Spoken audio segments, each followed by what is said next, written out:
घर में भगवान बैठे हुए विचार कर रहे। आज रमापति गंग तरंग रमणीक जटा कलापम गौरी निरंतरम विभूषित वाम भाग्यम नारायणम प्रियमंदापहारम पुराणसी पुरपति भज विश्वनाथन। भगवान शिव बड़े धूमधाम के साथ में जा रहे हैं और जाकर के भगवान माताओं के बीच में प्रवेश हो गए और भगवान कृष्ण बांसुरी बजा रहे हैं और भगवान शंकर नाच रहे हैं। भगवान शिव नाचने का तात्पर्य राधा ने पूछा सखी का नाम क्या है? तुमने आज तक नहीं। माताओं के बीच में ये प्रश्न बहुत जल्दी उठता है।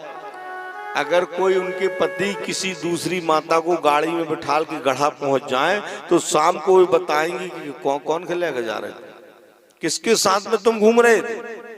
ये प्रश्न जल्दी खड़ा हो जाता है।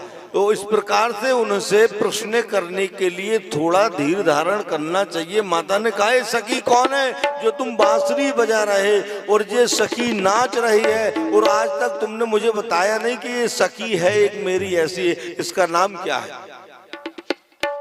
तब वहां पर आप लोग गाते हैं, आप लोग ध्यान करते हैं, लेकिन आप लोग ध्यान नहीं रखते। कथा सुनते हैं लेकिन आप लोग ध्यान नहीं रखते।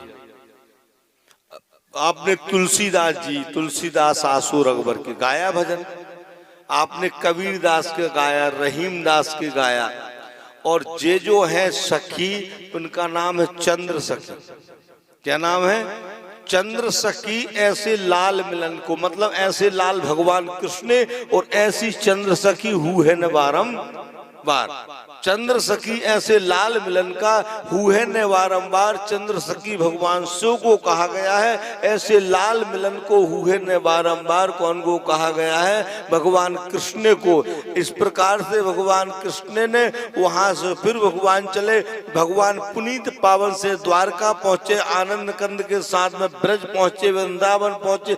सब जगह भगवान चलते चलते एक बार भगवान बैठे जाकर के बरसाने में भगवान बैठे हुए हैं और बरसाने में बहुत से साधु महात्मा संत साधु बैठे मंदिर में और भगवान का मंदिर बना हुआ है। भगवान के मंदिर में एक ग्वाला आया, बोले महाराज मुझे इस मंदिर पे रख लो। श्री सुखदेव जी महाराज कहते हैं हे परीक्षित, उस समय उस मंदिर में उस व्यक्ति को रख लिया और उसका काम लगा दिया कि तुम सुबह जाया करे गऊ चराने के लिए। गऊ चराने के लिए वो व्यक्ति जाता है। गऊ चरा रहा था। एक दिन पुजारी ने सोचा कि आज तो भोजन नहीं ले जा पाऊंगा, आज बहुत समय हो गया, और जाकर के पुजारी जी पूजा में बैठ गए। वहां ग्वाला चरा रहा गऊओं को चराते चराते 2 बज गए, लेकिन किसी ने भोजन नहीं भिजवाया। भगवान मंदिर में बैठे रोने लगे। आज यहाँ पुजारी ब्राह्मण देवता पूजा कर रहा, मुझे भोग लगा रहा है, लेकिन मेरा जो ग्वाला है वो जंगल में गऊ चरा रहा है, उसके पास भोजन नहीं। भगवान कुछ पुजारी का रूप धारण करके 2 पोटली में रोटियां बांध करके भगवान पहुंचे। बेटा अब मैं आज पूजा में विलम्ब हो गया था तो मैं आया हूँ तेरे पास में, लो भोजन कर। भोजन करके आ गए भगवान। और भगवान जब शाम को बैठे अपने मंदिर में तो आ गए ग्वाला और गऊओं को बांधा। पुजारी जी ने कहा बेटा आज तुमको भोजन नहीं ले पाया, तुम माफ कर देना, मैं काम में बिजी था। ग्वाला कहने लगे गुरुदेव आप कैसी बात कर रहे, आप भोजन लेकर के गए थे मेरे पास में, रोटियां बांधे हुए दुपट्टा में मेरे पास में गए थे। ग्वाला रो रो करके कहने लगे भगवान साक्षात नारायण ही गए और नारायण ने इसको खिलाया। रात्रि में मंदिर के दरवाजा लगा करके ग्वाला सो गया और जाकर के महलों में ब्राह्मण देवता सो गए। 1 बजे रात के वक्त में दरवाजा खुले, भगवान निकलने लगे। ग्वाला ने पैर पकड़ लिया, बोले कहाँ जा रहे हो? बोले आज मुझे ब्रज जाना है और ब्रज में आज रासलीला होगा जिसमें मैं नाच गायन करूंगा, वहां सब गोपिकाएं सब भक्त आए हुए, तुम चुपचाप रे, बताना नहीं किसी को, ब्राह्मण को नहीं बताना। बोले मैं भी चलूंगा। भगवान ने उसको एक गरीब अतिथि को बिठाला रथ में और जाकर के ब्रज में सारी रात्रि में और नाच गायन किया और सुबह 3 बजे आए। मंदिर में आकर के वो ग्वाला नहीं सो पाया, गेट में बैठा रहा और भगवान जाकर के मंदिर में सो गए। पंडित जी 4 बजे रात में आए, दरवाजा खोल रहे, भगवान को जगाऊंगा। जैसे पंडित जी दरवाजा खोले, ग्वाला ने हाथ पकड़ लिया, बोले अभी मत खोलो दरवाजा महाराज जी। क्यों नहीं खोलो दरवाजा? अरे मत खोलो, सारी रात तो नाचते रहे, क्या बचता है पागलों जैसे बता। बोले सारी रात मेरे साथ गए थे, सारी रात भगवान ने नाच गायन किया है, अब भी सुबह सुबह तो आए, उनको सो लेने दो।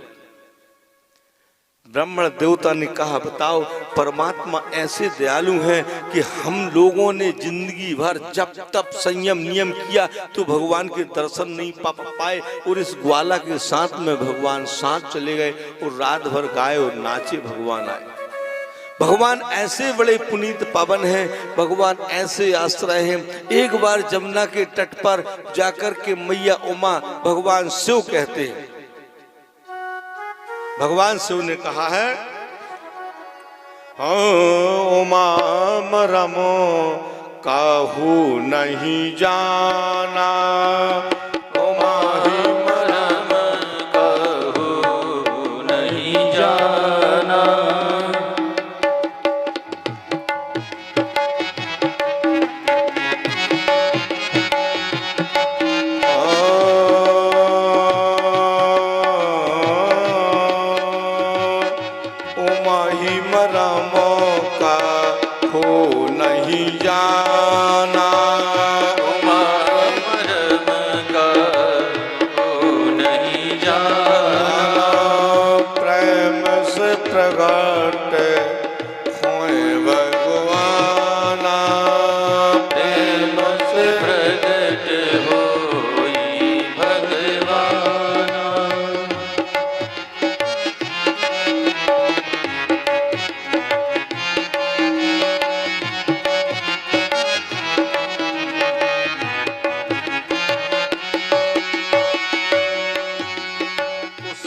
भगवान ने बड़े पुनीत पावन से कहा उमा मरम काहू नहीं जाना, प्रेम से प्रकट होए भगवाना।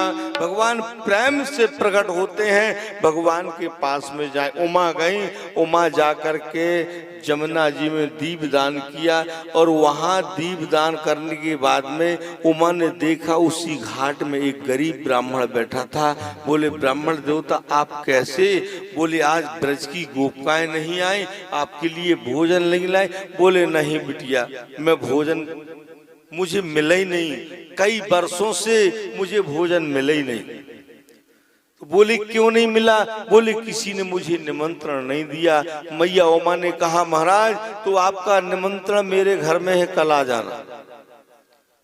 आकर के मैया घर में आई और आकर के भगवान शिव से कहने लगी हे प्रभु, मैंने एक ब्राह्मण को निमंत्रण दे करके आई हूँ, वो ब्राह्मण मेरे पास आएगा और आकर के भोजन करेगा। भगवान ने ध्यान लगाया, भगवान ने कहा उमा तुमने बहुत बड़ा गलती की है, इस गलती का परिणाम तुम्हें भोगना पड़ेगा। तुमने उस ब्राह्मण को भोजन दिए हो, वो सतयुग द्वापर त्रेता से ही भूखा है।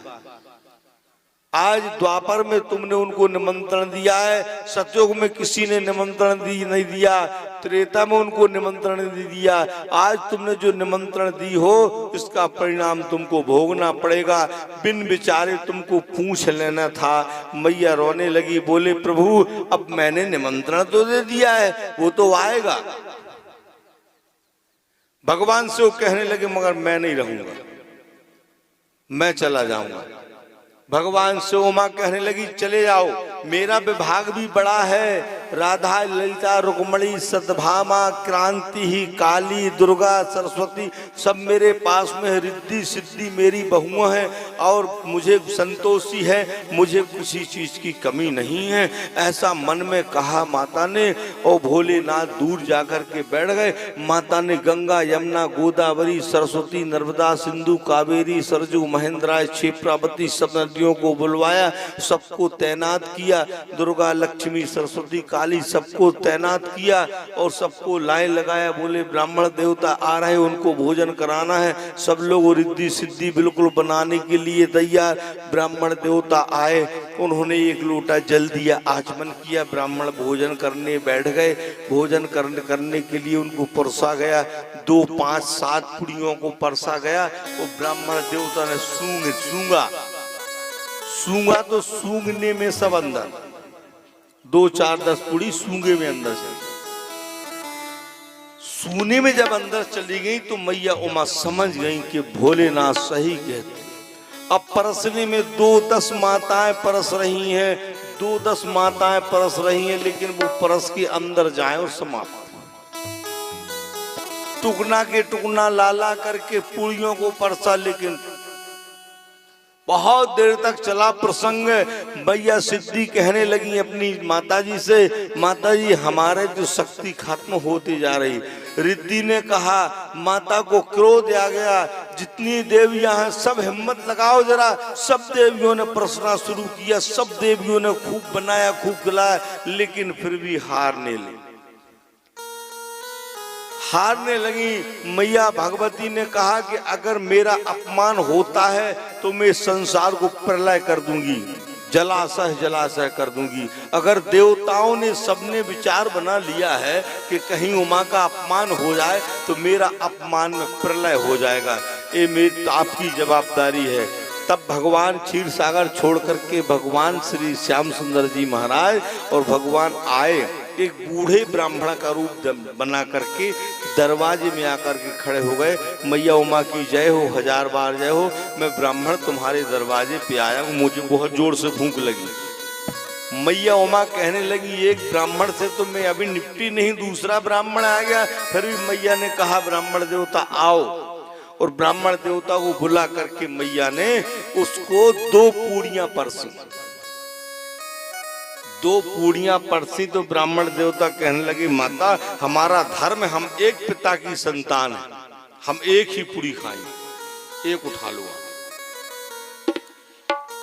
अब बाजू में बैठे अगस्त जी महाराज देख रहे। अगस्त जी ने महाराज कहा, जी कहां से आ गए, इसने सब गड़बड़ कर दी। बोले उठाओ उठाओ, दूसरी पूड़ी हमको नहीं चाहिए। दूसरी उठाए, बोले इनको दो, इनको।